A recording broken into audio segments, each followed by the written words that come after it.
Scott Kay from Voyager. Welcome to noise11.com and good to talk to you across the other side of the country.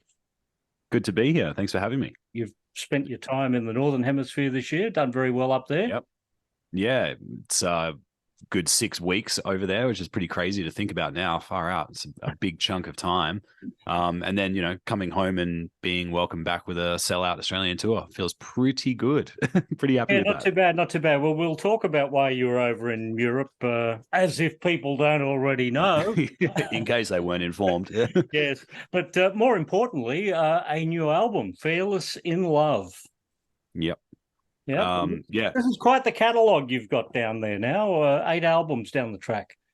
Yeah. I don't feel like any two records are the same even at this point, which is great. So I think, this record is a logical progression from what we did last, but has a very unique and identifiable flavor to it that I think people were really going to love, both new and old fans. Well, progression, the P word, and the P word gets tossed around a lot with this band. Prog rock, is that actually an accurate term, do you think?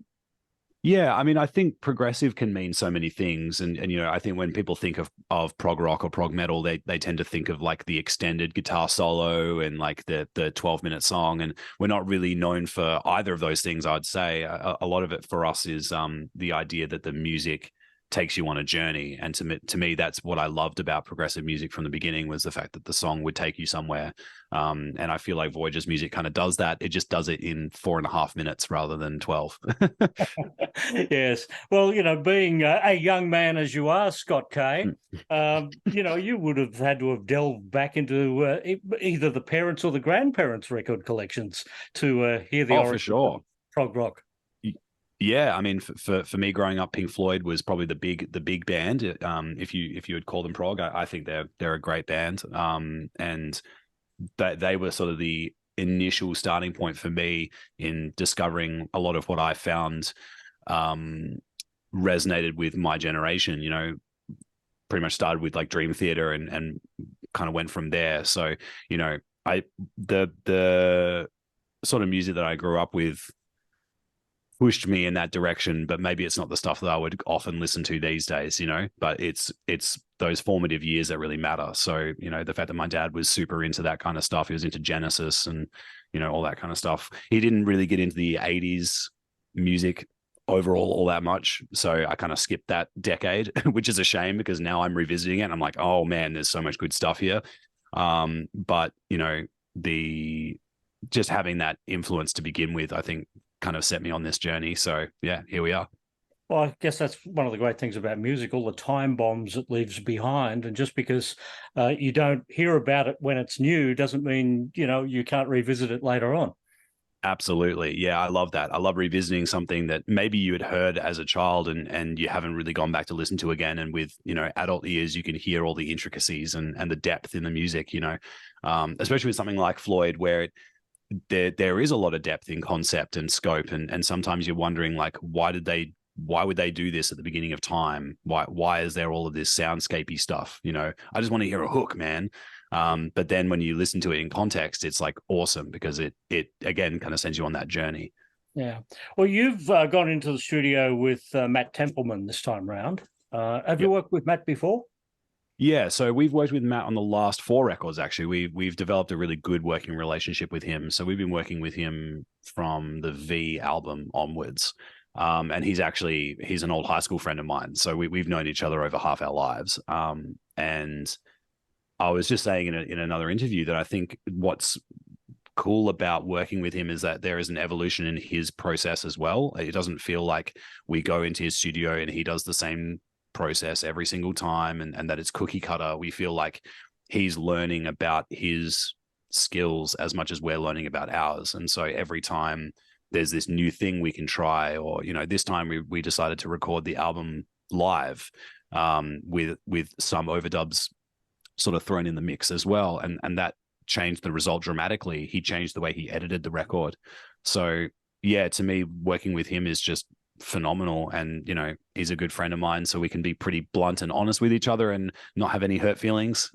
So yeah, it's a good working relationship. Yeah, because the previous albums have been sort of the band members doing their things individually and then it being put together. Yeah. Being live in the studio, like what inspired that you would actually all group together in the studio, which is actually a very old school way of recording. Yeah, it is. Yeah, and I think it should come back, to be honest. I think there were two elements to it. One being that the way that we wrote this album was mostly in my studio, like this room that you're seeing. We wrote pretty much the entire record in this space, and we all listened to each other's parts pretty meticulously. So we all kind of understood exactly what everyone was doing, which I thought was a really kind of cool approach. So we would be playing producer role for the bass part, or the bass player would be doing the producer role for the vocal, or we would talk about drums. The fact that there was like a lot of interplay between the different parts made it so that we all kind of knew exactly what it was we were going to play when we got into the studio. It wasn't just me knowing my part, it was me also knowing the bass part, which was kind of cool. So once we got to the point where we started tracking, we tracked Dreamer first because we needed to submit that for Australia Decides. And Matt was like, let's just try doing it live. You guys are all phenomenal musicians. You've done this for long enough. You know what the studio experience is like. Let's just see what happens.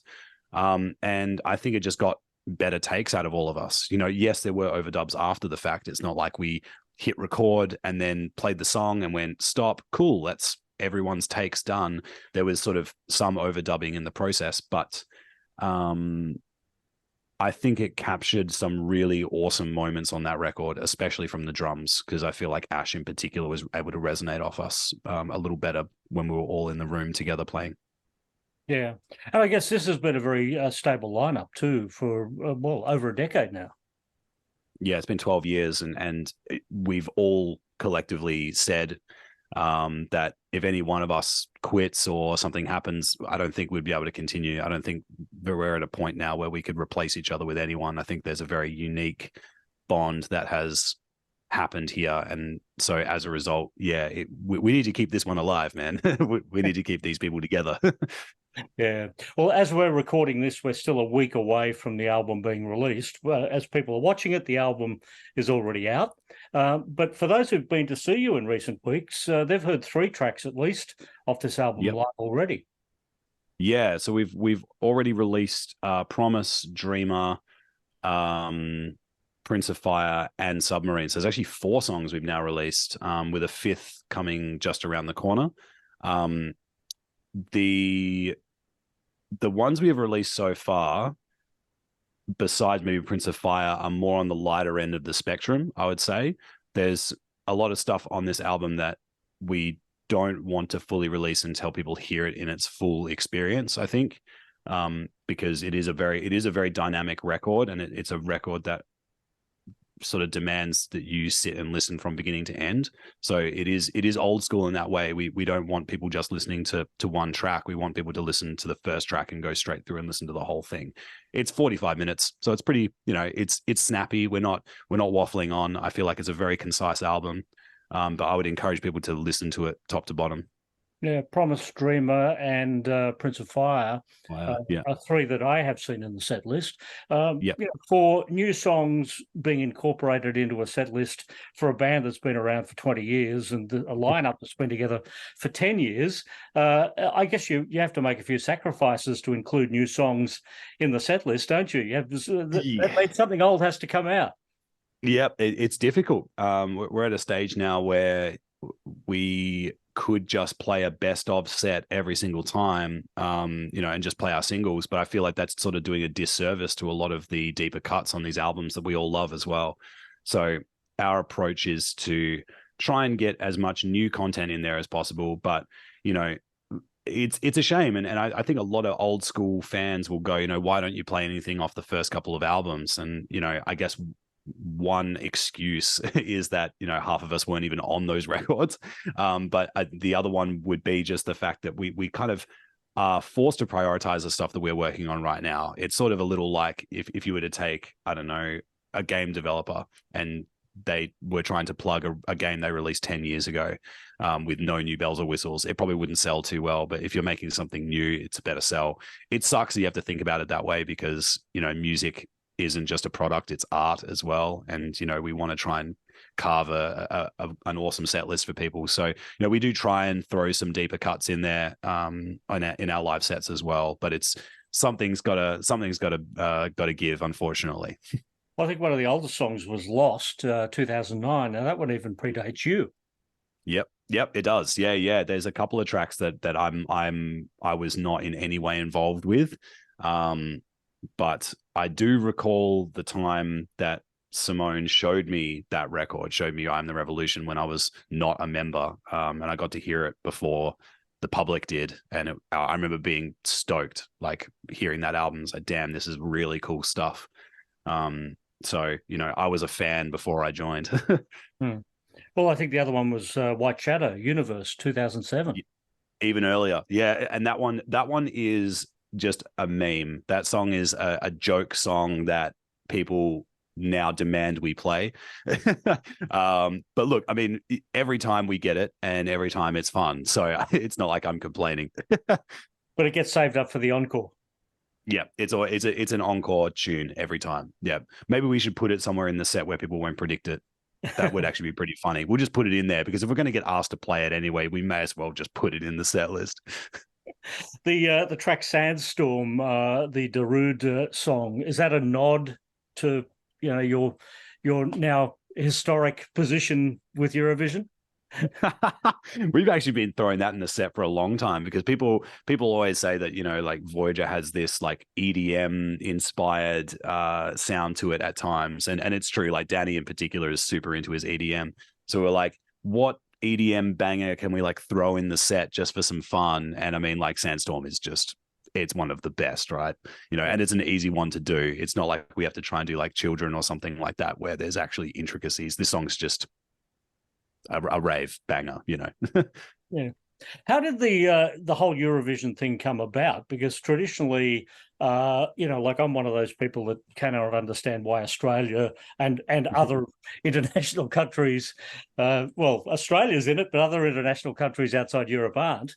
And Australia's in it every single year. Why is that even a thing? So as if I know my history correctly, on the 60th anniversary, I believe it was, of Eurovision, they actually invited Australia. And I believe the reason for it was because Australia had the highest viewership per 100,000 of Eurovision outside of Europe. That might not be exactly correct, but I do know that at least Australia's interest in Eurovision has been massive since the very beginning. And, you know, one thing I like to make an argument for too is that we're also watching it at bloody 3 and 5 a.m. Like imagine if this was at you know 7 p.m. on a Saturday night. It would be massive. It would be probably 3 times the size in Australia. So I think just our general love for it meant that it was just a good move for Eurovision to include us. I know it seems ridiculous because it's literally Eurovision, Europe Vision. But, you know, obviously Israel and, you know, Azerbaijan and Albania, I think, aren't part of the European Union. You know, like you've got other examples of it as well. At least they're closer in physical proximity than we are. But I think the other thing as well is that we hear quite regularly that Australia kind of gets it when it comes to Eurovision. We understand that it's an entertainment piece.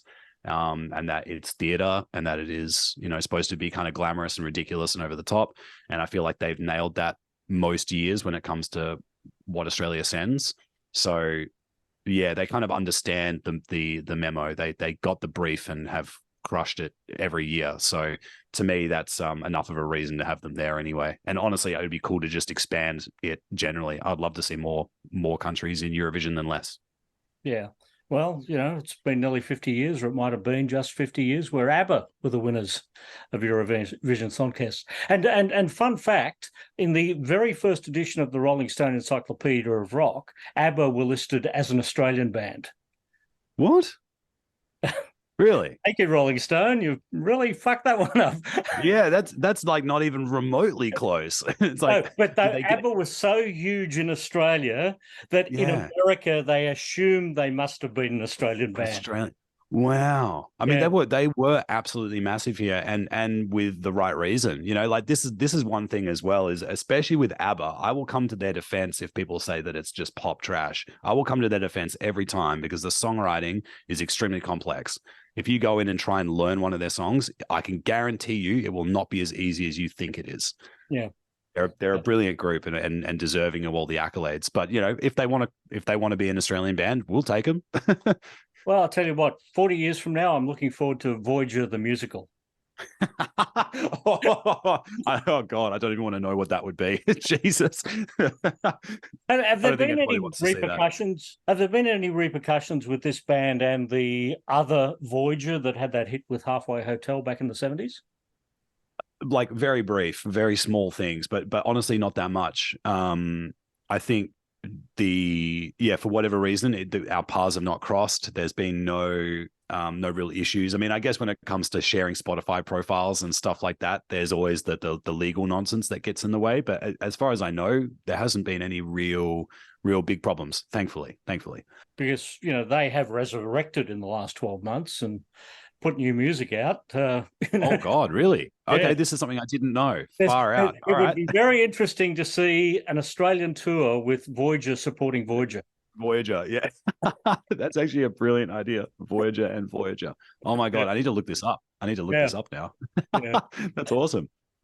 All right. Well, we're loving this new album out. The new album from Voyager is Fearless in Love, the 8th album. Gee, the 8th album. It's a stack now, isn't it?